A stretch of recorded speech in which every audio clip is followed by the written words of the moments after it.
qu'il est 9h, passé de 31 minutes dans ce studio de la radio communauté La Commune de Lamze. Mesdames et messieurs, chers auditeurs, chose promise, chose due. Eh bien, lorsque j'introduisais donc mon propos, je vous ai dit que nous avons des personnes exceptionnelles dans notre ville, au Lamze. Ces personnes-là, eh bien, je vous ai présenté le docteur, directeur, pasteur et majesté Jean-Jacques Ndoudoumou. Eh oui, qui n'est plus à présenter, qui n'est plus à présenter, non seulement à nos auditeurs, vous, les Camerounais, lambda et tout le monde, vous savez qui il est.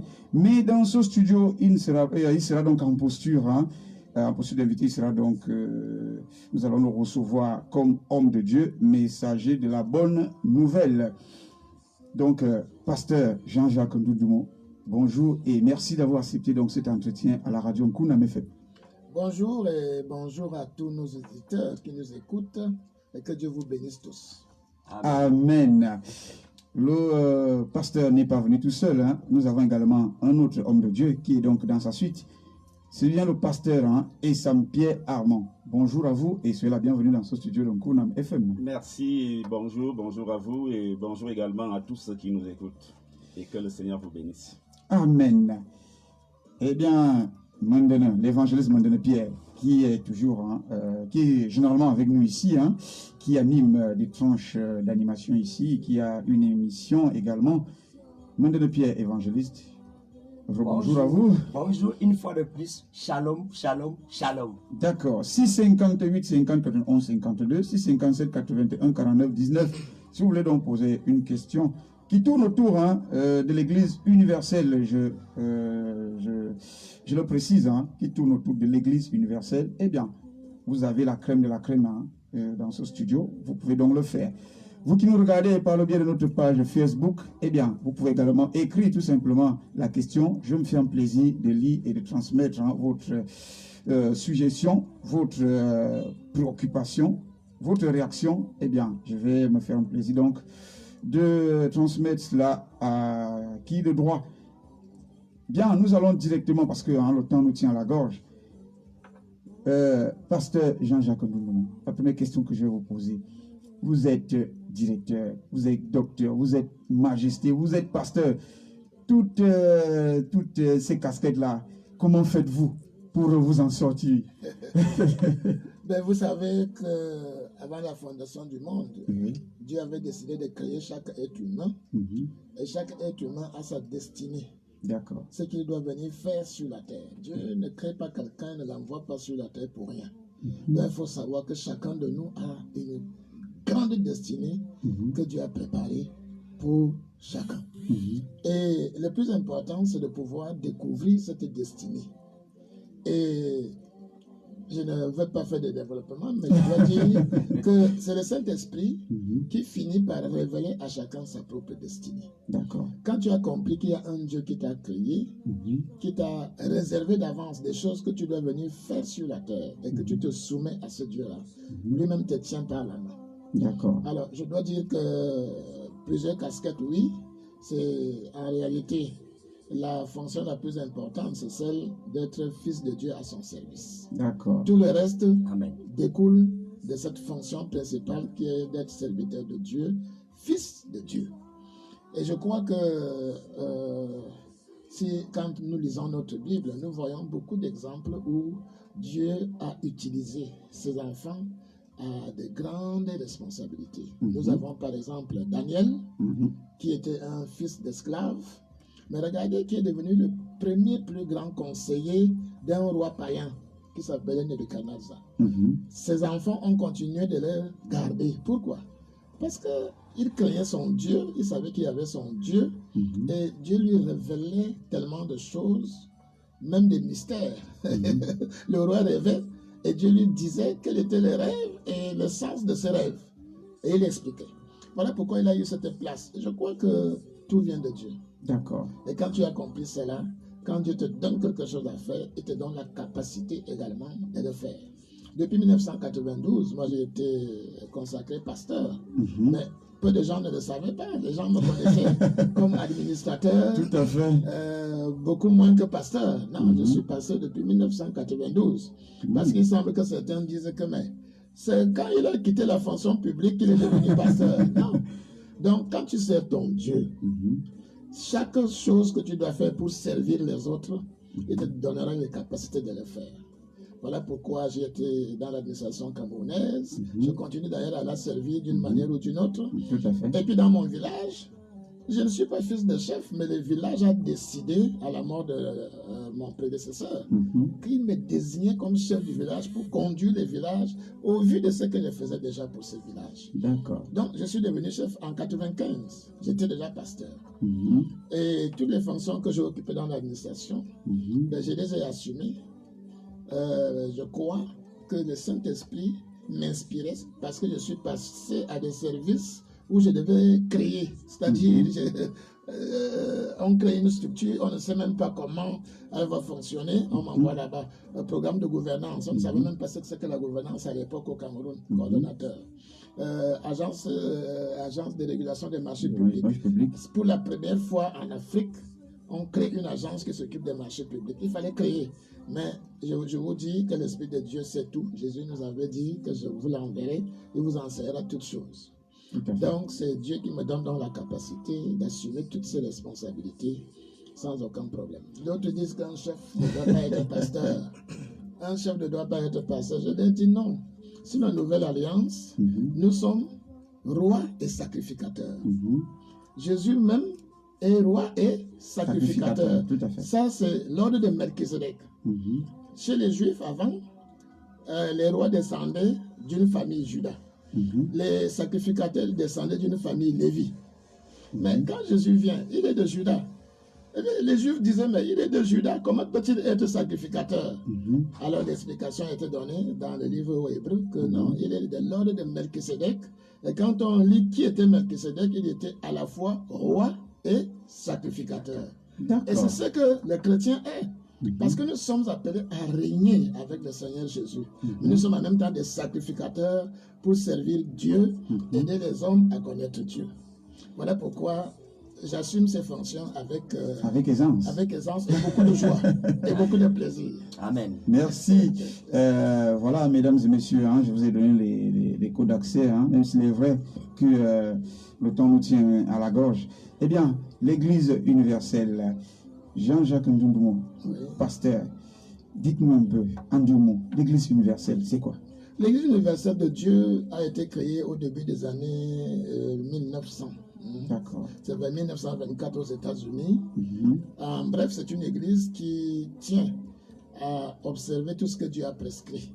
D'accord. Exemple, le sabbat, c'est une des principales caractéristiques. Le sabbat qui est célébré le 7e jour de la semaine. Le sabbat a été créé du temps d'Adam, Adam et Ève. Juste après leur création, Dieu est entré dans son repos et il a béni le 7e jour. Ce n'est donc pas, le sabbat n'est pas juif. Les juifs n'existaient pas encore au moment où Dieu a créé le sabbat. Aux juifs, Dieu a simplement dit, souvenez-vous, souviens-toi du jour du sabbat. Tout à fait. Donc, le sabbat a été créé et Jésus l'a expliqué pour l'homme et non l'homme pour le sabbat. C'est le 7e jour qui célèbre le repos de Dieu d'avance. C'est pour ça que Dieu a voulu que chaque semaine, on lui consacre ce jour pour qu'on ne l'oublie pas. Et il nous donne 6 jours pour faire nos activités. Donc, nous observons le sabbat, nous observons les fêtes divines annuelles. Il y en a 7, n'est-ce pas, que nous observons à partir de la Pâque. La fête des pains sans levain, la Pentecôte, la fête des trompettes, le jour des expiations, la fête des tabernacles, les derniers grands jours. Toutes ces fêtes, Dieu a demandé à Moïse de les publier. Il dit, voici quelles sont mes fêtes. Ce ne sont pas des fêtes juives. Et il a simplement dit à Moïse de publier ces fêtes, de les rendre publiques, afin que son peuple, à l'époque c'était Israël qui était son peuple terrestre, aujourd'hui nous sommes son peuple céleste, afin que son peuple célèbre ces fêtes pour ne jamais oublier les grands événements de son plan de salut. D'accord. Parce que après Adam et Ève, l'homme était voué à la perte, à la mort, parce qu'ils ont péché. Le salaire du péché, c'est la mort. Mais Dieu avait fait un plan pour sauver l'homme de l'esclavage du diable et de la mort. Et ce plan doit s'effectuer en 7 grands événements. 7 grands événements que Jésus-Christ devait venir accomplir. Voilà pourquoi Jésus a dit, je ne suis pas venu abolir, mais je suis venu pour accomplir. Accomplir.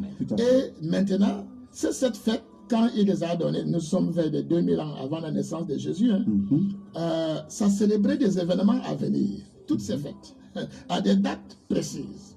La Pâque, 14e jour du premier mois, le correspondant c'est en avril, en mars-avril, hein, parce qu'on a un calendrier aujourd'hui qui a été fait par la...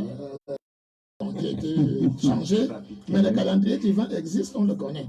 Donc la Pâque c'est le 14e jour du premier mois, et parfois ça tombe dans fin mars. Alors, est-ce que vous savez que quand Jésus est venu sur la terre, c'est le jour de la Pâque qu'il a été crucifié et qu'il est mort? C'est ça que la Pâque célébrait 2000 ans avant sa naissance, d'avance. Nous arrivons à ce jour, ça célèbre la nouvelle vie que Jésus a ramenée à l'homme. Après sa résurrection, Jésus a ramené une nouvelle vie que l'homme doit mener désormais, et non plus sur l'esclavage de Satan. C'est ça la fête des pains sans levain. Les levains symbolisant le péché.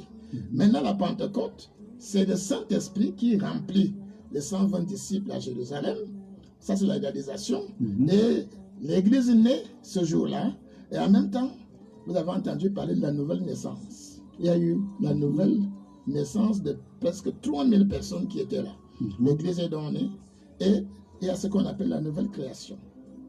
C'est une espèce d'homme en qui Dieu habite. Le Saint-Esprit est Dieu. Dieu vient habiter dans un homme. Et cet homme devient extraordinaire. Satan ne peut plus le toucher. Amen. Sa vie devient une vie surnaturelle, la vie divine. Il est né de nouveau. Il est enfant de Dieu. Et cela s'est passé à la Pentecôte. Et c'est le jour où il célébrait la Pentecôte à la date prescrite par Dieu à travers Moïse. C'est ce jour-là que cela s'est réalisé. Donc, à partir de ce moment-là, vous voyez que la Pâque et la Pentecôte sont des fêtes qui célèbrent des événements déjà passés. Alors que les 4 dernières fêtes, trompette, jour des expiations, tabernacle et dernier grand jour, c'est des événements encore à venir. Jésus va revenir une seconde fois pour parachever son plan de salut, qui va donc s'achever après le règne millénaire que célèbre la fête des tabernacles. D'accord. Donc, c'est pour expliquer aux gens que Lévitique 23, qui donne la liste de ces fêtes, ce n'est pas des fêtes Lévitique juives. 23. Lévitique 23. D'accord. Lisez ce chapitre où Dieu dit à Moïse de publier ces fêtes à leur date fixée. Il commence avec le sabbat, fête hebdomadaire, et donc les 7 fêtes annuelles que je viens de numérer tout à l'heure. Et chacune de ces fêtes célèbre un grand événement du salut de l'homme que Dieu avait prévu longtemps d'avance et qui se met à exécution. C'est quand ces 7 événements seront réalisés que le plan de Dieu pour l'humanité est achevé. Ceux qui seront en Christ vont vivre dans l'éternité de Dieu, et ceux qui auront rejeté Christ vont aller dans les temps de feu que Dieu a pourtant préparé pour Satan et ses anges déchus, et non pas pour l'homme. Dieu veut que tous les hommes soient sauvés et parviennent à la connaissance de la vérité. Donc, je profite de cette occasion et je vous bénis pour cela, pour dire que les 7 fêtes divines doivent être observées par tout le peuple de Dieu. Et pendant les règnes millénaires, quand Jésus-Christ sera revenu sur terre, tous les habitants de la terre vont connaître cette vérité, et la Bible montre qu'ils vont tous célébrer ces fêtes, y compris la fête des tabernacles. Et il est dit que ceux qui n'iront pas célébrer la fête des tabernacles à Jérusalem seront maudits. Ah bon? Clairement. Donc c'est pour dire que ces fêtes célèbrent des grands événements du plan de salut de Dieu, et que chaque année, le peuple de Dieu doit célébrer ces fêtes pour ne pas oublier ces grands événements. Nous avons le 20 mai au Cameroun. Ça célèbre un événement. On avait eu le 1er janvier indépendance, 1er octobre unification, 20 mai unification. Dans le royaume de Dieu, il y a également des grands événements qui se célèbrent. D'accord. Et quand Dieu avait institué, c'était des événements à venir. Vous voyez sa grandeur. Ça veut dire que Dieu est au contrôle. C'est lui qui contrôle tout. Ce n'est pas un slogan comme les gens se Non, ce n'est pas un slogan. Il est au contrôle. C'est pour ça qu'il rassure ses enfants. Il leur dit, eh bien, toute chose que je permets concourt à ton bien. D'accord. Et moi, j'aimerais alors savoir pourquoi commencer votre périple, parce que je sais qu'après Olamze, vous irez ailleurs. Pourquoi Olamze? Pourquoi Mourobiplou? Pour commencer votre périple? J'ai commencé hier à Lumiyemvang, du côté de l'Anvila. Et je suis allé en Guazip également. Et ce matin, je suis ici au Lamze et j'arrive à Meyobiboulou. C'est là où se trouvent nos communautés. Ah, d'accord. Qui sont en train d'observer la fête des tabernacles qui a commencé. Vous savez que pour le calendrier divin, le jour commence au coucher du soleil la veille. Donc, quand la fête est fixée au 3 octobre, samedi 3 octobre, ça veut dire que ça commence le vendredi 2 octobre au coucher du soleil. Voilà. Donc, nous sommes dans la fête des tabernacles depuis donc, le 3 octobre.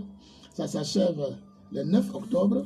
Et le 10 octobre, c'est le dernier grand jour. Et il faut donc passer au niveau de toutes les communes. Ne pour lui rappeler. Rien n'est fait au hasard. Rien n'est fait au hasard. Donc, actuellement, nous avons fait le jour des expiations le 28. Et maintenant, du 3 au 9, fête des tabernacles. Et le 10, c'est le dernier grand jour. C'est les fêtes divines. Il faut lire Lévitique 23. Dieu affirme que voici quelles sont mes fêtes. Il faut les publier pour mon peuple. Amen. Voilà pourquoi je suis de passage ici. De temps en temps, je rends visite à toutes ces communautés. Mais cette fois-ci, c'est à l'occasion de la fête des tabernacles. La fête des tabernacles.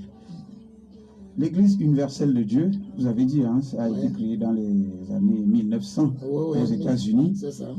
Elle est implantée au Cameroun depuis combien de temps? Écoutez, les Camerounais ont commencé à connaître l'Église universelle de Dieu vers les années 1957 à travers une revue qu'on appelait La Pure Vérité qui était publiée. Donc, les premiers abonnés camerounais sont répertoriés depuis 1957. Depuis 1957. Oui. Et la reconnaissance officielle de l'Église universelle de Dieu au Cameroun, c'est en août 1992. En août 1992.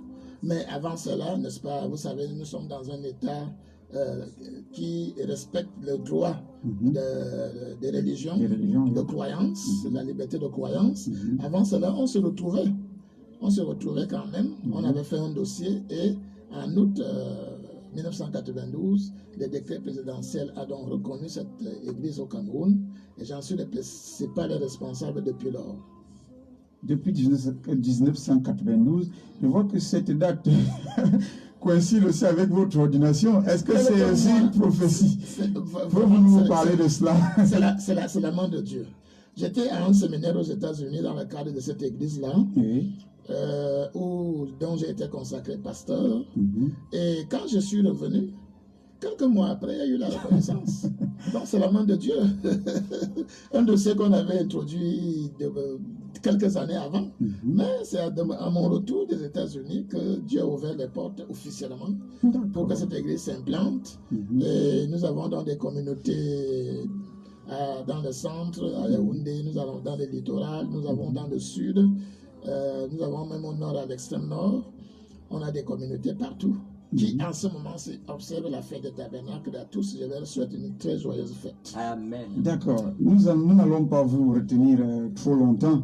Le temps pour moi de poser une question au pasteur Essam-Pierre Armand qui vous accompagne. Moi, je sais que vous, pasteur Ndoudoumou, vous êtes le pasteur de tout le monde, hein, de toutes les congrégations déjà. Il n'y a pas de dédé.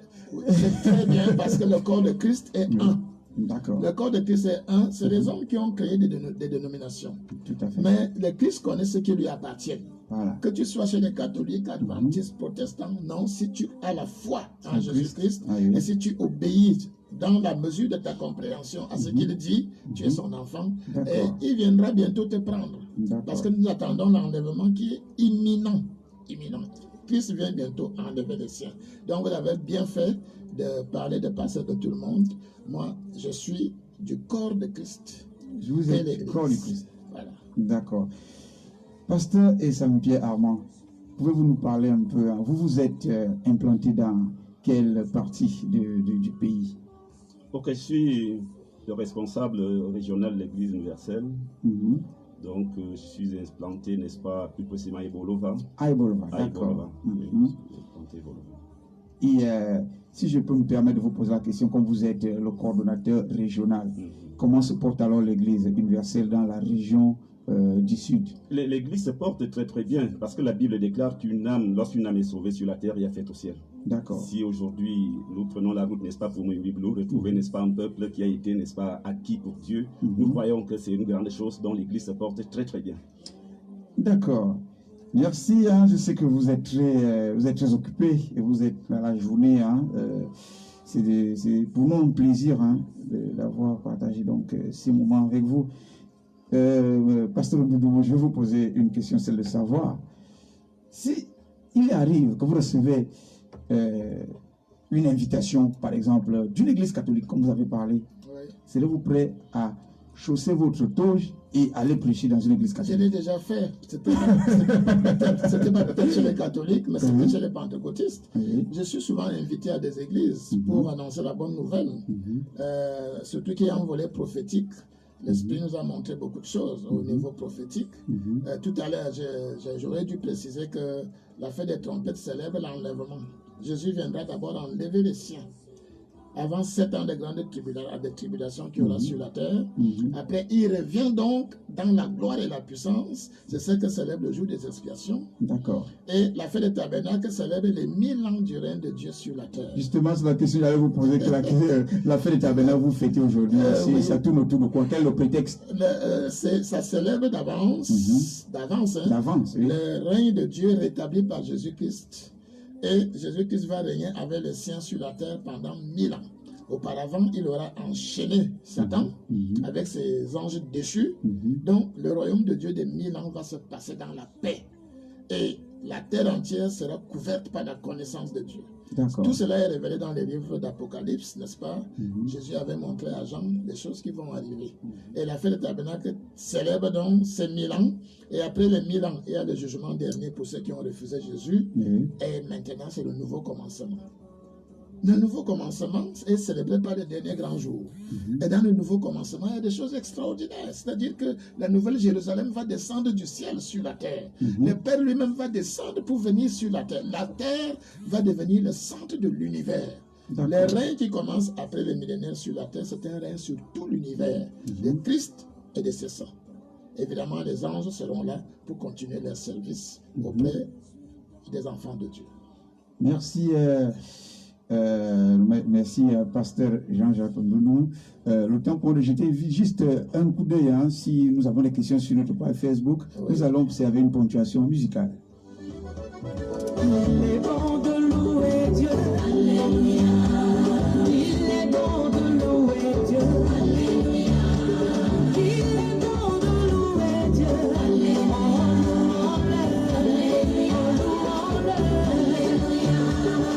Il est bon d'élever Dieu. Alléluia.